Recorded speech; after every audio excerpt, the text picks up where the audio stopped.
এই মডিউল শেষে আপনি ক্লাউড বার্স্ট কেন এবং কিভাবে ঘটে তা বুঝতে পারবেন। ক্লাউড বার্স্টের ভয়াবহ প্রভাবগুলো জানতে পারবেন। জানবেন কিভাবে জলবায়ু পরিবর্তন মেঘভাটার সঙ্গে সম্পর্কিত। ক্লাউড বার্স্টের প্রতিরোধের কৌশলগুলো শিখবেন। ক্লাউড বার্স্টের সময় কি করতে হবে এবং কি করা উচিত নয় তা জানতে পারবেন। এই মডিউলে আমরা ক্লাউড বার্স্ট নিয়ে আলোচনা করব। ক্লাউড বার্স্ট একটি প্রাকৃতিক এবং সাধারণ ঘটনা, বিশেষ করে হিমালয় অঞ্চলে যেমন উত্তরাখণ্ড, হিমাচল প্রদেশ এবং জম্মু ও কাশ্মীরে। ক্লাউড বার্স্ট এবং এর সাথে সম্পর্কিত দুর্যোগগুলি প্রতি বছর হাজার হাজার মানুষের উপর প্রভাব ফেলে, জীবন, সম্পত্তি, জীবিকা এবং পরিবেশের ক্ষতি করে। ক্লাউড বার্স্ট ঘটে যখন একটি নির্দিষ্ট অঞ্চলে হঠাৎ ভারী বৃষ্টিপাত হয়। যদি 1 ঘন্টায় 100 মিলিমিটারের বেশি বৃষ্টি হয় এবং তা কয়েক বর্গ কিলোমিটারের মধ্যে সীমাবদ্ধ থাকে, তখন তাকে ক্লাউড বার্স্ট বলা হয়। ক্লাউড বার্স্ট শব্দটি এসেছে পুরনো বিশ্বাস থেকে যে মেঘগুলো জলের কঠিন পিণ্ড যা কোনো একটি অঞ্চলের উপর ফেটে পড়ে।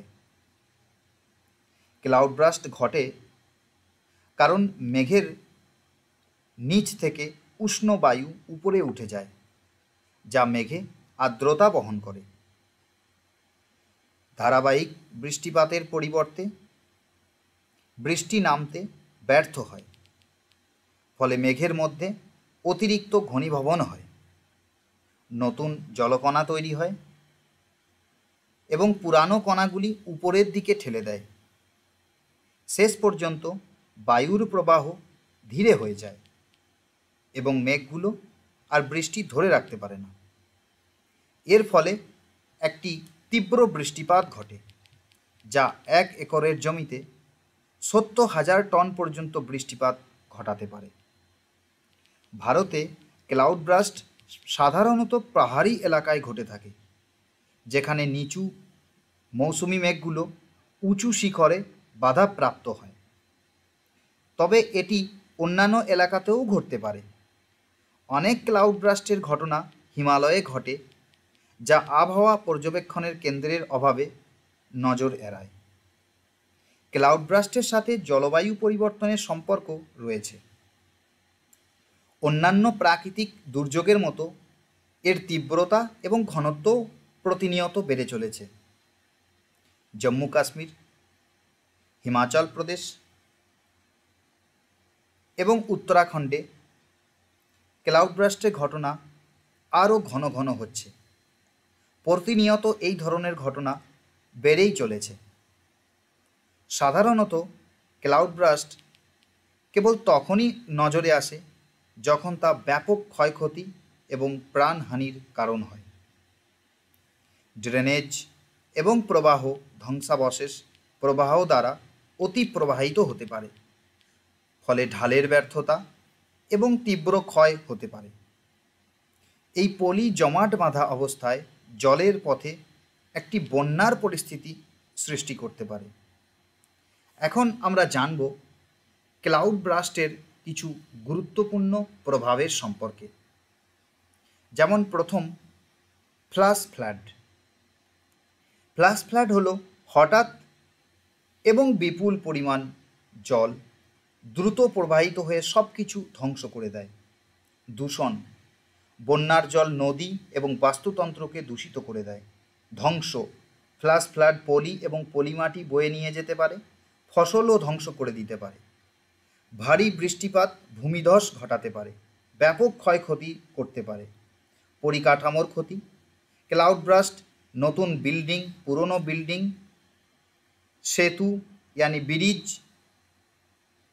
এবং পরিবহন পরিকাঠামোকেও ধ্বংস করতে পারে, যার ফলে রাস্তার উপরে বন্যার পরিস্থিতি সৃষ্টি হতে পারে এবং অনেক দুর্ঘটনা ঘটাতে পারে।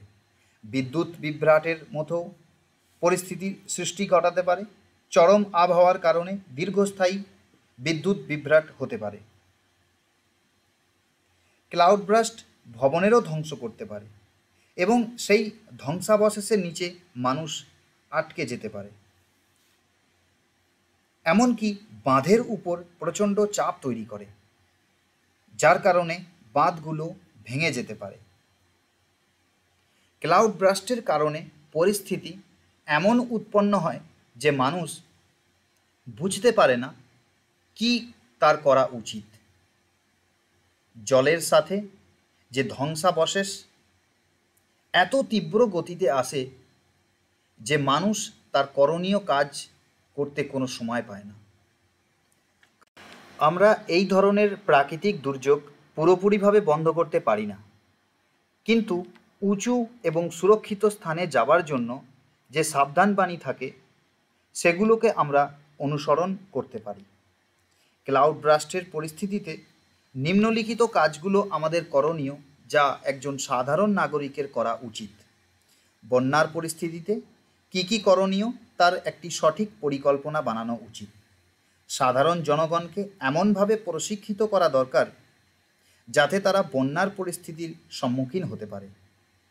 জলস্তরের সীমা থেকে একটু উঁচু জায়গায় বাড়ি বানানো উচিত।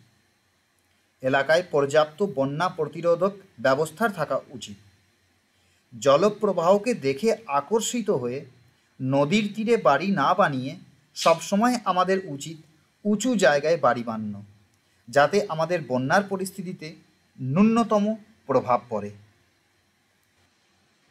19 জুলাই 2020 তারিখের রাতে পিথোরাগড় জেলার টাঙ্গা গ্রামে মাদঘোট এলাকায় একটি ক্লাউড ব্রাস্টের ঘটনা ঘটে, যেখানে 3 জন মানুষ মারা যায় এবং 6 জন মানুষ নিখোঁজ হয়ে যায়। শুধু এই নয় যে 3 জন মানুষই মারা গিয়েছিল এবং 6 জন নিখোঁজ হয়েছিল, এর সাথে সাথে অনেক মানুষ আহতও হয়েছিল। অনেকে ঘর হারিয়েছিল, পরিবার আত্মীয় স্বজনকে হারিয়ে মানুষ নির্বাক হয়ে গেছিল। আবার যোগাযোগ ব্যবস্থাতেও বাধাপ্রাপ্ত সৃষ্টি হয়েছিল। অনেক ব্রিজ ভেঙে গেছিল। ওই এলাকায় সঙ্গে সঙ্গে অনেক বৃষ্টিপাতও হচ্ছিল কিছুদিন ধরে, যার কারণে উদ্ধার কার্যতেও অনেক মুশকিল সামনা করেছিল। ক্লাউড ব্রাস্টের পরিস্থিতিতে এর সঙ্গে সঙ্গে আরও কী কী জিনিস আছে যেগুলো আপনার করণীয়? সমস্ত বাসিন্দা এবং পোষা প্রাণীদের নিরাপদ স্থানে সরিয়ে নিয়ে যাওয়ার দরকার। উচ্চতর এলাকায় একটি নির্ধারিত আশ্রয়স্থল রাখার দরকার। ভারী বৃষ্টির সময় পাহাড় থেকে কোনো অস্বাভাবিক গর্জনের শব্দের প্রতি সতর্ক থাকার দরকার। একজন পর্যবেক্ষককে বিপদের লক্ষণ দেখার জন্য নিয়োগ করা উচিত। রেডিও এবং স্থানীয় মিডিয়া থেকে সংবাদ আপডেট ব্যবহার করার উচিত। আবহাওয়া পরিবর্তনের বিষয়ে সচেতন থাকা এবং আগাম সতর্কীকরণ অ্যাপ্লিকেশন ব্যবহার করা উচিত। চলুন আপনাদের কিছু আবহাওয়া সতর্কীকরণ সম্পর্কিত মোবাইল অ্যাপ্লিকেশনের সম্পর্কে সূচনা দিই। যেমন মেঘদূত অ্যাপ্লিকেশন, যার মাধ্যমে কৃষক এবং সাধারণ মানুষ অনেক গুরুত্বপূর্ণ আবহাওয়া সম্পর্কিত তথ্য সহজ এবং সাধারণভাবে জানতে পারে। সচেত মোবাইল অ্যাপ্লিকেশন এনডিএমএ দ্বারা প্রয়োগ করা হয়েছে, যেটি যে কোনো দুর্যোগের সময়, দুর্যোগের আগে এবং দুর্যোগের পরে সাধারণ মানুষের জন্য একটি সতর্কতা প্রচারের মাধ্যম হিসেবে কাজ করে।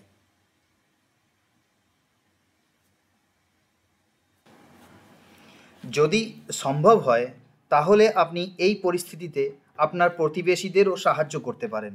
শক্ত দড়ি এবং একটি সঠিকভাবে সজ্জিত প্রাথমিক চিকিৎসা বাক্স উদ্ধার প্রচেষ্টাকে আরও কার্যকর করতে পারে। উঁচু এলাকায় সরিয়ে নেওয়ার সময় সর্বদা একটি জরুরি কিট বহন করুন, যাতে যথেষ্ট খাদ্য সরবরাহ থাকে। এখনো পর্যন্ত আমরা জেনেছি যে ক্লাউড ব্রাস্টের সময় কি কি করা উচিত, সে সম্পর্কে আমরা বিস্তারিত জানলাম। এবার আমরা জানব ক্লাউড ব্রাস্টের সময় কি করা আমাদের উচিত নয়। শেষ মুহূর্ত পর্যন্ত আপনি অপেক্ষা করবেন না। ক্লাউড ব্রাস্টের সময় আপনি ভ্যালির দিকে তাড়াহুড়ো করে যাবেন না। সতর্কতার সঙ্গে চলাফেরা করুন। কৌতূহল বা সেলফি তোলার প্রলোভন আপনার নিরাপত্তাকে বিপন্ন করতে পারে। জিনিসপত্র উদ্ধারের জন্য অপেক্ষা করবেন না, দ্রুত সেগুলোকে সরিয়ে নিন। বন্যার জল থেকে দূরে থাকুন, কারণ এটি দূষিত বা বিপজ্জনক হতে পারে। বন্যা স্রোতের আপনি যাবেন না, কারণ এটি আপনাকে ভাসিয়ে নিয়ে যেতে পারে। জরুরি কর্মীদের পথে থাকবেন না, কারণ তারা উদ্ধার কার্যে ব্যস্ত থাকবেন। যা কিছু উন্মুক্ত আছে তা খাবেন না বা পান করবেন না, কারণ তা দূষিত হতে পারে। খাদ্য প্রস্তুতির জন্য বা খাবার বানানোর সময় সম্ভাব্য দূষিত জল ব্যবহার করবেন না। দরজা এবং জানালা লক করে রাখুন, কারণ ক্লাউড ব্রাস্টের পরবর্তী সিচুয়েশনে এগুলো আপনার লুটপাট হতে পারে। এবার আমি স্বেচ্ছাসেবক সম্পর্কে কিছু বিস্তারিত বলতে চাই। স্বেচ্ছাসেবক যে কোনো কমিউনিটির একটি ফোকাল পয়েন্টের কাজ করে। স্বেচ্ছাসেবক কমিউনিটিতে গুরুত্বপূর্ণ তথ্য বিতরণ করে। স্বেচ্ছাসেবকরা উদ্ধার কার্যে সহায়তা করে। স্বেচ্ছাসেবকরা ত্রাণ শিবিরে সেবা দিতেও সাহায্য করে। এমনকি পরিষেবা পুনরুদ্ধারের জন্যেও এরা গুরুত্বপূর্ণ ভূমিকা গ্রহণ করে। এবার আমরা জেনে নেব এতক্ষণ পর্যন্ত যা ক্লাউড ব্রাস্ট সম্পর্কে পড়লাম তার সারসংক্ষেপ। ক্লাউড ব্রাস্ট হলো 1 ঘন্টায় 100 মিলিমিটারের বেশি বৃষ্টি, যা একটি সীমিত এলাকায় ঘটে। এগুলো ফ্ল্যাশ বন্যার সৃষ্টি করে, যা বিশাল পরিমাণে জল প্রবাহিত করে এবং সম্পত্তির ধ্বংস করতে পারে। সতর্ক থাকুন এবং যে সমস্ত অ্যাপ্লিকেশনের কথা, যেমন মেঘদূত আর সচেত অ্যাপ্লিকেশনের কথা আমরা বলেছি, সেগুলোকে ব্যবহার করুন এবং অন্যদেরও সতর্ক রাখুন। অন্যদেরও এই সমস্ত অ্যাপ্লিকেশনের সম্পর্কে জানান। সর্বদা খাদ্য সরবরাহ সহ একটি জরুরি কিট সঙ্গে রাখুন। দূষিত জল থেকে এড়িয়ে চলুন এবং বন্যার জল থেকে আপনি দূরে থাকুন।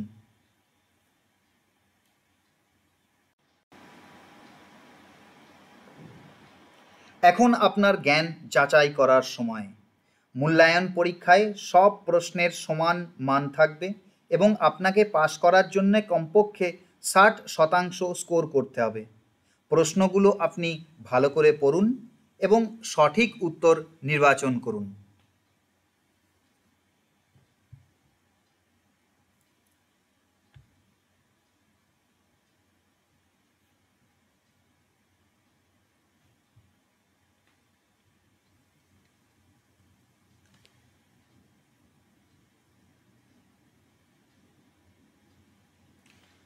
অভিনন্দন!